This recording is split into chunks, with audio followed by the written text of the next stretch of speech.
Subscribe করুন ক্রিক update Bangla YouTube channel. ক্রিকেটের প্রতিটি বল, প্রতিটি উইকেট, প্রতিটি সেঞ্চুরি আপনার মাতৃভাষা বাংলায় উপভোগ করতে। আইপিএল 2025 মেগা নিলামে প্রিয়াংশ আরিয়া থেকে গুরজাপন্ত সিং, দুই তরুণ ক্রিকেটার কোটিপতি হয়ে উঠলেন। দুজনেরই বেস প্রাইস ছিল 30 লাখ টাকা। তাদের মধ্যে প্রিয়াংশ আইপিএল নিলামে 3.8 কোটি টাকা পেলেন। তাকে পাঞ্জাব কিংস কিনেছে। অপরদিকে গুরজাপন্ত সিংকে চেন্নাই সুপার কিংস 2.2 কোটি টাকায় কিনেছে। এই দুই প্লেয়ার সম্পর্কে বিস্তারিত জানবো যে এরা আসলে কে। প্রথমে বলি প্রিয়াংশকে নিয়ে। প্রিয়াংশ হলেন দিল্লির ব্যাটার। 2001 সালের জানুয়ারিতে জন্মগ্রহণ করেন। যশস্বী জয়সওয়াল, রবি বিষ্ণইদের মতো তারকাদের সঙ্গে ভারতের অনূর্ধ্ব-19 দলে খেলেছেন। 2021 সালে দিল্লির হয়ে টি-20তে অভিষেক হয়। ঘরোয়া টি-20তে প্রিয়াংশের স্ট্রাইক রেট 155। পরবর্তীতে 2023 সালে দিল্লির হয়ে লিস্ট এ ম্যাচে অভিষেক হয়েছে। কয়েক মাস আগে প্রচারের আলোয় আসেন প্রিয়াংশ। গত আগস্টে দিল্লি প্রিমিয়ার লিগের এক ম্যাচে 1 ওভারে 6টি ছক্কা হাঁকিয়েছিলেন। সব মিলিয়ে নর্থ দিল্লি স্ট্রাইকার্সের বিরুদ্ধে 50 বলে 120 রান করেছিলেন তিনি। মেরেছিলেন 10টি 4 এবং 10টি ছক্কা। সেই বিধ্বংসী ইনিংসের সুবাদে নির্ধারিত 20 ওভারে 5 উইকেটে 308 রান তুলেছিল south Delhi superstars.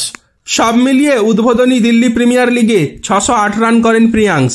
Strike rate ছিল 198.69, গড় ছিল 67.56।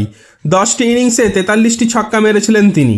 2023-24 সালের সৈয়দ মুস্তাক আলী ট্রফিতে দিল্লির হয়ে সর্বোচ্চ রান করেছিলেন প্রিয়াংশ। 7টি ইনিংসে মোট 222 রান করেছিলেন। গড় ছিল 31.71, স্ট্রাইক রেট 166.91।